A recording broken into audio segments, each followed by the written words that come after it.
प्राचीन परंपरा पुरुषोत्तम मास। पुरुषोत्तम मास महात्म्य अध्याय 27। श्री नारायण बोले, इस प्रकार कहकर मौन हुए। मुनीश्वर वाल्मीकि मुनि को सपत्नीक राजा दर्दनवा ने नमस्कार किया और प्रसन्नता के साथ भक्ति पूर्वक पूजन किया। उस राजा दर्दनवा से की हुई पूजा को लेकर आशीर्वाद को दिया, तुम्हारा कल्याण हो। पापों का नाश करने वाली सरयू नदी को मैं जाऊंगा। इस समय हम दोनों को इस प्रकार बात करते सायंकाल हो गया है। यह कहकर मुनि श्रेष्ठ वाल्मीकि मुनि शीघ्र चले गए। राजा दर्दनवा भी सीमा तक वाल्मीकि मुनि को पहुंचाकर अपने घर लौट आया। घर जाकर अपनी गुण सुंदरी नामक सुंदरी स्त्री से बोला। राजा दर्दनवा बोला, अये सुंदरी, राग, द्वेष, लोभ, मोह, मद, मात्सर्य इन 6 शत्रुओं से युक्त गंधर्व नगर के समान इस असार संसार में मनुष्यों को क्या सुख है। कीट, विष्ठा, भस्म रूप और वात, पित्त, कफ इनसे युक्त मल, मूत्र, रक्त से व्याप्त ऐसे इस शरीर से मेरा क्या प्रयोजन है। हे वरारोहे, अध्रुव शरीर से ध्रुव वस्तु एकत्रित करने के लिए पुरुषोत्तम का स्मरण कर वन को जाता हूँ। तब वह गुण सुंदरी ऐसा सुन के विनय से नम्रता युक्त तथा शुद्धता से हाथ जोड़ अपने पति से बोली। गुण सुंदरी बोली, हे नृपते, मैं भी तुम्हारे साथ चलूंगी। पतिव्रता स्त्रियों के पति ही देवता हैं।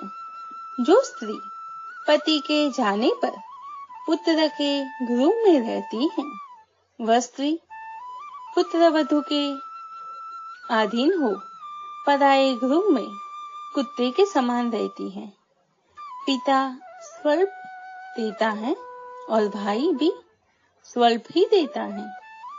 अन्यथा देवे वाले पति के साथ कौन स्त्री न जाएगी। इस प्रकार प्रिया की बात को स्वीकार कर पुत्र का अभिषेक कर स्त्री सहित शीघ्र ही मुनियों से सेवित वन को गया। दोनों स्त्री पुरुष हिमालय के समीप गंगा जी के निकट जाकर पुरुषोत्तम मास के आने पर दोनों काल में स्नान करने लगे। हे नारद, वहां पुरुषोत्तम मास को प्राप्त कर विधि से पुरुषोत्तम का स्मरण कर भार्या सहित तपस्या करने लगे। ऊपर हाथ किए बिना अवलंब पैर के अंगूठे पर स्थिर आकाश में दृष्टि लगाए निराहार होकर राजा श्री कृष्ण का जप करने लगे। इस प्रकार व्रत की विधि में स्थित हुए तपोनिधि राजा की पतिव्रता रानी सेवा में तत्पर हुई। इस प्रकार तप करते हुए राजा का पुरुषोत्तम मास संपूर्ण होने पर घंटी माओ के जल से विभूषित विमान वहां आया। ऐसे तत्काल आए हुए पुण्यशील और सुशील सेवित विमान को देख स्त्री सहित राजा आश्चर्य युक्त हो विमान में बैठे हुए पुण्यशील और सुशील को नमस्कार किया। पुनः वे स्त्री सहित राजा को विमान में बैठने की आज्ञा दिए। स्त्री सहित राजा विमान में बैठ के सुंदर नवीन शरीर धारण कर तत्काल गोलोक को गए। इस प्रकार पुरुषोत्तम मास में तप करके भय रहित लोक को प्राप्त होकर हरि के निकट आनंद करने लगे और पतिव्रता स्त्री भी पुरुषोत्तम में तप करते हुए पति की सेवा कर उसी लोक को प्राप्त हुई। श्री नारायण बोले, हे नारद, मेरी एक जीवा है, इस समय इसका क्या वर्णन करूं? इस पृथ्वी पर पुरुषोत्तम के समान कुछ भी नहीं है। सहस्त्र जन्म में तप करने से जो फल प्राप्त नहीं होता है, वह फल पुरुषोत्तम के सेवन से पुरुष को प्राप्त हो जाता है। श्री पुरुषोत्तम मास में बुद्धिपूर्वक अथवा अबुद्धिपूर्वक किसी भी बहाने यदि उपवास, स्नान, दान और जप आदि किया जाए तो करोड़ों जन्म पर्यंत किए पाप नष्ट हो जाते हैं। जैसे दुष्ट बंदर ने अबुद्धिपूर्वक 3 रात तक पुरुषोत्तम मास में केवल स्नान कर लिया तो उसके पूर्व जन्म के समस्त कुकर्मों का नाश हो गया और वह बंदर भी दिव्य शरीर धारण कर विमान पर चढ़कर जरा मरण रहित गोलोक को प्राप्त हुआ। इसीलिए यह पुरुषोत्तम मास संपूर्ण मासों में अत्यंत श्रेष्ठ मास है, क्योंकि इसके बिना जाने से ही पुरुषोत्तम मास में किए गए स्नान मात्र से दुष्ट वानर को हरि भगवान के समीप पहुंचाया। अहो आश्चर्य है, श्री पुरुषोत्तम मास का सेवन जो नहीं करने वाले हैं वे महामूर्ख हैं, वे धन्य हैं और कृतकृत्य हैं तथा उनका जन्म सफल है। जो पुरुष श्री पुरुषोत्तम मास का विधि के साथ स्नान, दान, जप, हवन, उपवास पूर्वक सेवन करते हैं। नारद मुनि बोले, वेद में समस्त अर्थों का साधन करने वाला मनुष्य शरीर कहा गया है, परंतु यह वानर भी व्याज से पुरुषोत्तम मास का सेवन कर साक्षात मुक्त हो गया। हे तपोनिधे, संपूर्ण प्राणियों के कल्याण के निमित्त मुझसे इस कथा को कहिए। इस वानर ने 3 रात्रि तक स्नान कहाँ पर किया? यह वानर कौन था? आहार क्या करता था? उत्पन्न कहाँ हुआ? कहाँ रहता था? और श्री पुरुषोत्तम मास में व्याज से उसको क्या पुण्य हुआ? यह सब विस्तार से सुनने की इच्छा करने वाले मेरे से कहिए। आपसे कथामृत सब श्रवण करते हुए मुझे तृप्ति नहीं होती है। श्री नारायण बोले, कोई केरल देश का अत्यंत लालची, शहद की मक्खियों के समान धन में प्रेम रखने वाला, सर्वदा धन के संचय करने में तत्पर रहने वाला ब्राह्मण था। उसी कर्म से लोक में कदर्य नाम से प्रसिद्ध था। उसके पिता ने भी प्रथम उसका नाम चित्रा शर्मा रखा था। उस कदर्य ने सुंदर अन्न, सुंदर वस्त्र का किसी समय उपभोग नहीं किया। उस कुबुद्धि ने अग्नि में आहुति, पितरों का श्राद्ध भी नहीं किया, यश के लिए कुछ नहीं किया और आश्रित वर्ग का पोषण नहीं किया। अन्याय से धन को इकट्ठा कर पृथ्वी में गाड़ दिया। माघ मास में उसने कभी तिलदान नहीं किया, कार्तिक मास में दीपदान और ब्राह्मणों को भोजन नहीं करवाया, वैशाख मास में धान्य का दान नहीं किया और व्यतिपात योग में सुवर्ण का दान नहीं किया, वैद्युति योग में चांदी का दान नहीं किया और ये सब दान कभी सूर्य संक्रांति काल में नहीं दिया। चंद्र ग्रहण, सूर्य ग्रहण के समय न जप किया और न अग्नि में आहुति दी। सर्वत्र नेत्रों में आंसू भरकर दीन वचन कहा करता था। वैसा वायु आतप से दुखित, दुबला और काले शरीर वाला वह मूर्ख सर्वदा धन के लोभ से पृथ्वी पर घूमा करता था। कोई भी इस पामर को कुछ दे देता। इस तरह बार बार कहता हुआ गौ के दोहन समय तक कहीं भी ठहरने में असमर्थ था। लोक के प्राणियों के धिक्कारने से जला हुआ और उद्विग्न मन होकर घूमता था। उसका मित्र कोई बनेचर वाटिका का मालिक था। उस कदर्य ने उस माली से बार बार रोते हुए अपने दुख को कहा, नगर के वासी मेरा नित्य तिरस्कार करते हैं, इसीलिए उस नगर में मैं नहीं रह सकता हूँ। इस प्रकार कहते हुए उस कदर्य ब्राह्मण के अत्यंत दीन वचन को सुनकर माली दयालु चित्त हो गया। शरण में आए हुए उस दिन ब्राह्मण पर दया खाकर माली ने कहा कि हे कदर्य, इस समय तुम इस वाटिका में वास करो।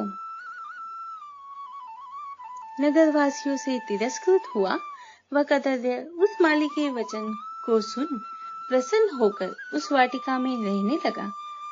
नित्य उस माली के पास वास करता और उसकी आज्ञा का पालन करता था।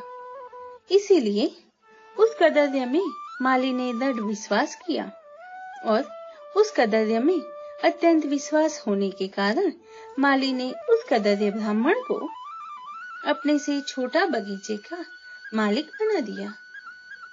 इसके बाद उस माली ने वह निश्चय किया कि कदर्य हमारा आदमी है, इसीलिए वाटिका की चिंता को छोड़कर राजमंदिर का सेवन किया।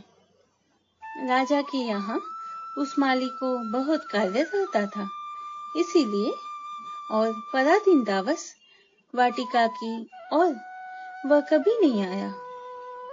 वह अत्यंत दुर्बल कदर्य उस वाटिका के फलों को आनंद से अच्छी तरह भोजन करता और लोभवश बचे हुए फलों को बेच देता था। निर्भय पूर्वक उस बगीचा के फलों को बेचकर सब धन स्वयं लेता था। जब माली पूछता था तो उसके सामने झूठ बोलता था कि नगर में फिरता फिरता भिक्षा मांगता मांगता और खाता खाता तुम्हारे वन की रक्षा करता हूँ। फिर भी पक्षीगण इस बगीचे के फलों को महीने में आकर खा जाते हैं। देखिए, मैंने कुछ खाते हुए पक्षियों को अच्छी तरह से मार डाला है। यहाँ चारों तरफ उन पक्षियों के मांस और पंख गिरे पड़े हैं। उन मांस के टुकड़ों को और पंखों को देखकर उसका अत्यंत विश्वास कर माली चला गया। इस प्रकार अत्यंत जर्जर उस दुष्ट कदर्य के वास करते 87 वर्ष व्यतीत हो गए। वह मुड़ वहां ही मर गया और उसको अग्नि और काष्ठ भी नहीं मिला। बिना भोगे पापों का नाश नहीं होता है, ऐसा वेद के जानने वाले कहते हैं। इस कारण हाहाकार करता हुआ यमदूतों के मुद्गर के आघात से पीड़ित कष्ट के साथ अत्यंत भयंकर दीर्घ मार्ग को गया।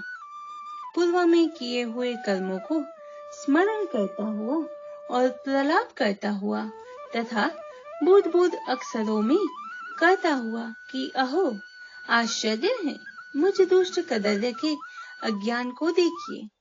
कृष्ण सार से युक्त पवित्र इस भारत खंड में देवताओं को भी दुर्लभ मनुष्य शरीर को प्राप्त कर मैंने धन के लोभ से क्या किया, अर्थात कुछ भी नहीं किया और मैंने जन्म व्यर्थ में खो दिया तथा मैंने बहुत दिनों में जो धन संचय किया था वह धन तो पराधीन हो गया। इस समय कालपास में बंधा पराधीन होकर क्या करूं? प्रथम मनुष्य शरीर को प्राप्त कर कुछ भी पुण्य कर्म नहीं किया, न तो दान दिया, न अग्नि में आहुति दी, न हिमालय की गुफा में जाकर तपस्या की। मकर के सूर्य होने पर माघ मास में न गंगा के जल का सेवन किया।